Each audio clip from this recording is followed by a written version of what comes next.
जिंदगी गुजारने का एक तरीका बताया है, उसी नबी सल्लल्लाहु अलैहि वसल्लम के तरीके पर जिंदगी गुजारेंगे तभी हमें उसी पर काम आती है। आज नाजुक जमाने में कपड़े से लेकर चलन में, बात में, गुफ्तार में हर तरीके से नबी बदलाव आ गया है, हमें बदलने की जरूरत है।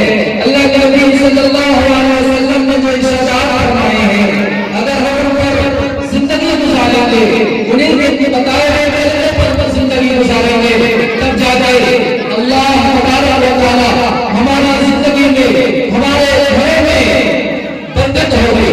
आज हमारा रहना सहना, चलना बोलना हर एक तरीका बदल चुका है, तो हमें इस नाजुक जमाने में अल्लाह के नबी सल्लल्लाहु अलैहि वसल्लम की सुन्नत को नहीं छोड़ना है।